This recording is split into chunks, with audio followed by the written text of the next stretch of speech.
teacher, até consigo falar, mas eu tenho muito medo de errar. Falo tudo errado e não quero falar como um índio. E tá tudo bem, ninguém quer. Né? A gente quer sair falando bem, a gente quer falar inglês do jeito que a gente fala português, né? Eu acho isso muito legal. Sim. Né? Mas assim, gente, não tem nada que você saiba fazer hoje, que você faz muito bem, que no começo você não fazia errado. Sim, acho que a primeira coisa que você, aluno, precisa mudar, se você quer realmente atingir a fluência no inglês, é mudar de verdade a sua mentalidade, é virar a chavinha. E você passar a incorporar isso daqui, entendendo que você não precisa ser perfeito. Né? Como o Tio Dani falou agora, tudo que você é bom, um dia você teve que começar, você não era bom. Quando começou, você errava, você era incompetente. Como foi aprender o português, gente? A gente aprendeu a falar o português muito antes de ir para a escola, a gente não sabia ler, não sabia escrever. Era analfabeto. Como que a gente aprendeu? E só a mãe entendia. Só a nossa mãe entendia. Já viu criancinha falando? A linguagem dos bebês? Nossa, quando a criança começa a falar, aí vem a mãe, mágica, né? Nossa, você quer um leitinho com Toddy? Como assim? Não sabe, cara? Não é possível.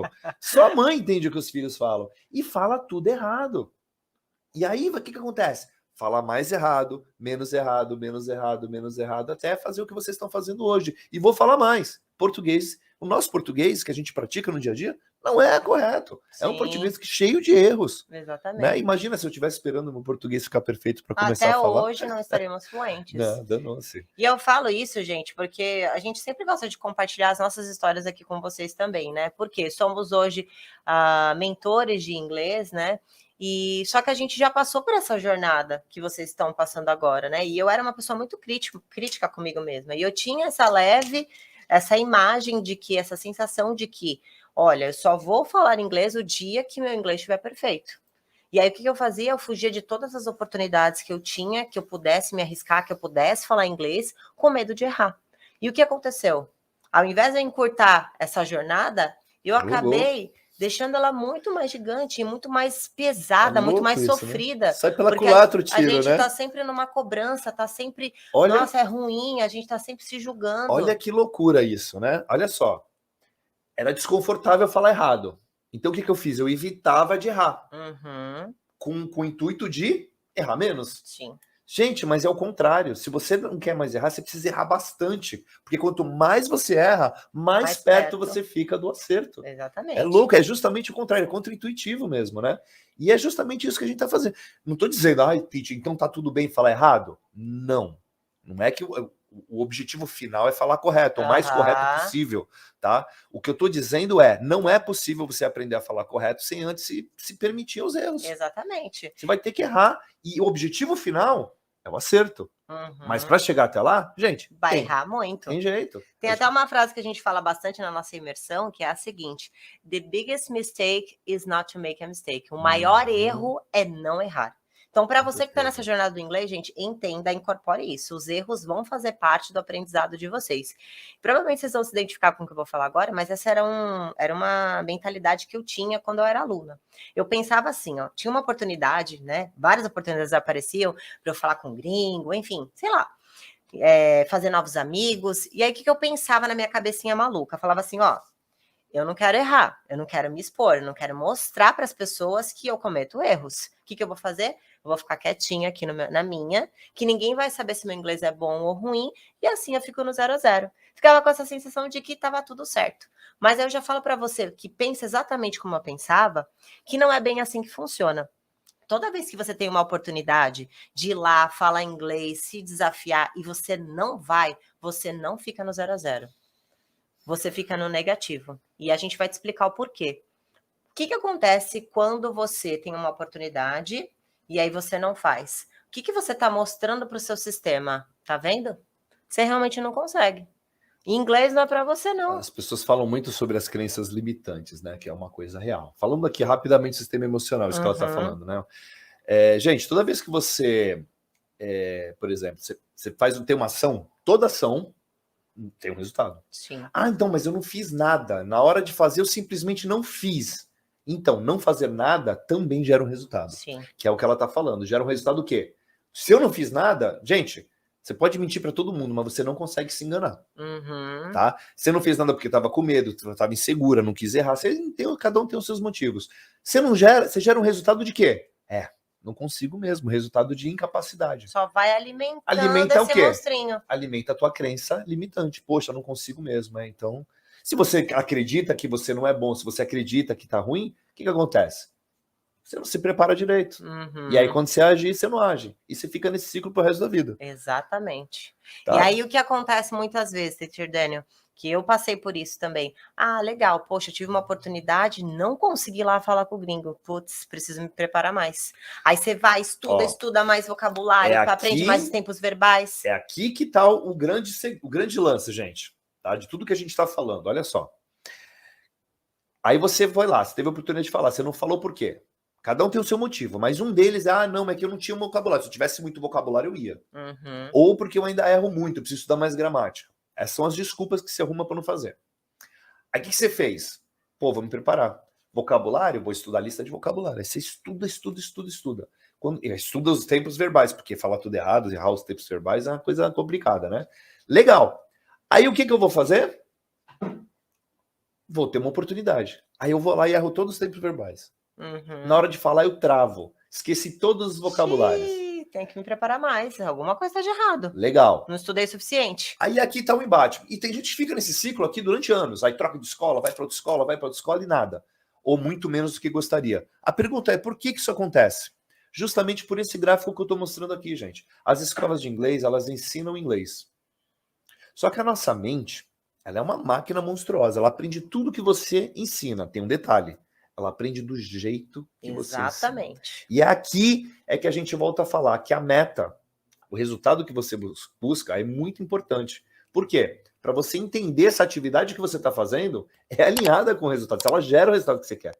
Então, olha só, esse exemplo que a gente acabou de falar. O cara quer falar inglês. Aí ele estuda lá, gramática. É legal estudar gramática? Eu amo. Mas assim, qual que é o resultado que a gramática gera? Veja bem, você está no livro. Você está treinando a tua mente o quê? No livro. Sim. Você está fazendo exercício de gramática. A tua mente aprendeu a fazer exercício de gramática. Aí você tira o livro e vai para a vida real. Por isso que buga. Buga, porque a mente fala, pô, nunca fiz isso antes. Cadê o livro? Cadê a escrita? Cadê os exercícios? As pessoas acham que é a mesma coisa e não é. Não é. Tanto é que quando a gente aprendeu a falar português, não foi na escola. Quando a gente foi para a escola pela primeira vez, a gente já era fluente. Por quê? A barra de fluência é uma atividade específica. A barra de aprendizado ali, de estudo, é outra. Tá? Não, elas podem até se ajudar, mas elas não se influenciam. Tá? Tanto é que eu dei um exemplo agora há pouco de uma pessoa analfabeta que fala fluentemente e de uma pessoa que tem um nível altíssimo que não conseguia ter fluência. Tá? Porque são atividades diferentes. Então é importante você estar numa metodologia que tenha um equilíbrio. Que ela te ensine a teoria e também te ensine a fazer uso na vida real. Prática de fala livre. Gente, prática de fala livre. Porque a vida real não tem nada. O que tem na vida real? O que a gente tem aqui, ó. Tem 2 pessoas e a fala, não tem legenda, não tem livro, não tem papel, não tem gramática, tem só as ideias e a gente arruma um jeito com que a gente tem disponível de colocar para fora. Se você não fizer uma atividade desse tipo para te preparar para essa situação, fica muito diferente da vida real. Então o que acontece? As pessoas estão estudando na barra vertical para obter o resultado da barra horizontal. Não vai acontecer. Não vai dar certo. Não vai. Ou se for, vai muito lento.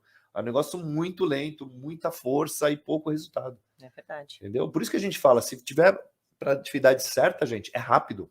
É verdade. Vamos tirar essa pra gente voltar ali. Muito bem, ainda falando, gente, sobre que esse tópico aqui, meu Deus do céu, nós poderíamos ficar aqui essa aula inteira aqui falando para vocês sobre os erros, né? Mas falando um pouquinho mais sobre mentalidade, sobre um pouquinho até de programação neurolinguística, quem conhece um pouco do nosso trabalho sabe que a gente trabalha com a PNL. Por quê? Ao longo da nossa jornada, a gente identificou que a maior dificuldade dos alunos quando o assunto é falar inglês, ela não é de ordem intelectual. Então, não tem nada a ver com o tanto de inglês que você sabe, mas e sim como que você se sente toda vez que você vai falar inglês. Que é aquele famoso travar, o ficar, deu branco, aquele medo do julgamento, aquela sensação de pânico. Barriga, parece que vai morrer. Friozinho na barriga. Você foi delicado, friozinho na barriga. Não é meio assim que funciona não, né? É tremendo na base mesmo. E aí a gente usa as técnicas de programação neurolinguística, não só na nossa metodologia, mas também no nosso programa de imersão, justamente para quê? Para alinhar a parte comportamental e emocional para que você tenha resultados mais rápidos. A gente até brinca que o inglês não precisa ser sofrido e pode ser sim divertido, né? Mas a mentalidade que vocês precisam ter, 1, 2, 3 e já, é entender justamente isso, que os erros eles vão fazer parte do aprendizado de vocês, e essa cobrança que a gente acha que vem de fora, que é do externo, na verdade ela tá dentro da gente. É aquela vozinha que tá alimentando ali, falando, olha, você não vai conseguir, você vai errar, as pessoas não vão gostar do que você tem para falar. Na verdade, essa cobrança toda, ela tá dentro da gente, né? E uma vez que a gente não se desafia, que a gente não vai para a arena, o que acontece? A gente vai alimentando esse monstrinho, é a gente mesmo que faz isso. Ao mesmo tempo que a gente pode alimentar o nosso ciclo positivo de, eu consegui, na próxima eu posso fazer ainda melhor. A gente também alimenta o nosso lado, não vou dizer lado negativo, mas as nossas crenças limitantes que impedem a gente de chegar onde a gente quer de verdade. Isso. O que alimenta a crença possibilitadora ou a limitante? Tanto faz. Quem que alimenta? Resultado. Resultado é resultado do quê? Das ações que você decide fazer ou não fazer. Exatamente. É simples desse jeito. Exatamente. E ainda falando sobre essa questão do erro, essa história, quem conhece a gente sabe que a gente gosta de contar mesmo, e a gente conta porque faz muito sentido, gente. E na nossa jornada, principalmente trabalhando com treinamentos, a gente vê muitos alunos, principalmente quando eles estão se apresentando, né, que eles ficam com aquele medo de errar, e a gente cria ali um ambiente totalmente propício, onde eles são aceitos, onde os erros, a gente pede para eles, por favor, errem. A gente quer que vocês errem muito, porque toda vez que vocês pediram resultado, vocês precisam errar muito para levar vocês lá mais rápido. Toda vez que você está errando, significa que você está na arena, que você está colocando a sua cara para bater, que você está se desafiando. Mais perto do acerto. Exatamente. E aí a gente gosta sempre de contar essa história, uma história de um amigo, sabe? Então vamos imaginar o seguinte: eu moro num prédio, né? Aí o Titi Dene, eu e o Titi Dene, a gente acabou de almoçar. E entramos no elevador. O Titi Dene comeu uma feijoadinha light, porque somos vegetarianos. Tá na cara que vai sobrar para mim, né? Entrou no elevador. De repente, o que acontece? Teacher Daniel solta um peido. A gente combina, chega no elevador, ele solta um peido daqueles. E aí, o que acontece? Como de praxe, logo na sequência, entra alguém no elevador e tá aquele cheirão lá dentro.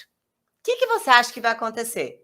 Eu, pelo menos, vou ficar quietinha na minha, fingindo que nada aconteceu, fingindo que nem conheço esse ser humano. Não, gente, imagina a situação. Imagina, soltei um peido, tá cheio de gente no elevador, tá um cheiro horrível.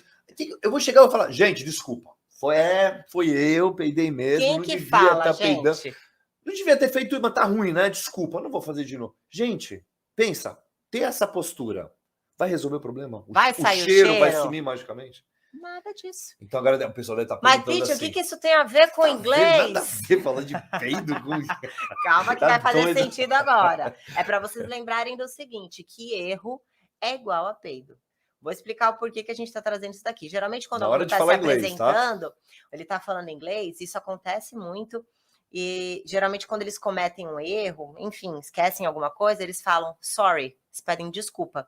E toda vez que a gente faz isso, o que acontece? A gente está mostrando, a gente está ressaltando os nossos erros. Quando, na verdade, o que a gente deve fazer? Gente deve fingir. E, gente, quando você está falando inglês e você fala errado, isso só é importante para você. A pessoa que está falando contigo, ela quer informação, ela não quer ficar vendo se você está errado ou não. Isso é um problema teu para você corrigir depois, guarda para você. Entendeu? Que nem eu falei, é que nem você soltar um peido no elevador, você vai consertar o problema? Se você falar que foi você, desculpa. Fica quieto e não faz de novo. Aprende com isso e mais para frente você corrige. Essa é a ideia, entendeu? Então, quando você está falando inglês, você tem que focar muito na informação. Você vai errar e você não quer errar. E tá tudo bem. Você precisa continuar fazendo para acertar. É isso. Então, se você fica toda hora interrompendo a sua fala para ficar se corrigindo, você parou a comunicação. Você está falando só com você. É pensar nisso. A gente sempre gosta de trazer esse exemplo, né? Que a gente se preocupa muito com o externo. Pensando, o gringo, o que o gringo vai achar? Gente, na maioria das vezes, quando o gringo tá conversando com você... Vai te achar chato pra caramba. Ele só quer se comunicar Se você ficar se corrigindo toda hora, ele vai achar... Seja quem for, fala, puta, pessoa chata, meu.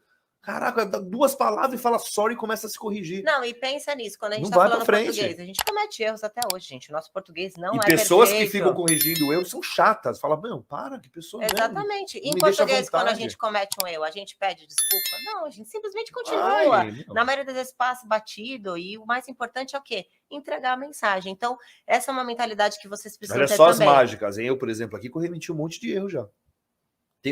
Se ninguém percebeu, porque eu tô mandando bem. Tô escondendo os meus erros. E é Porque exatamente isso que você precisa fazer no em inglês. inglês, em português, em qualquer idioma, tá, gente? E assim, sempre buscando o acerto. Tá? Não, e geralmente quando a gente erra, a gente sente aquele, putz, caraca, errei. E não tem problema nenhum, na próxima vez você acerta. É isso aí. Mas o momento da fala, o momento da comunicação não é o momento para você se corrigir nem pedir desculpa. Lembrem disso. Erro é igual a peido. Então a gente não guarda fala. Para você. Fica quietinho, guarda para você. E Corrige na próxima depois, vez não peida no elevador. Tá bom? Esse é o combinado aqui.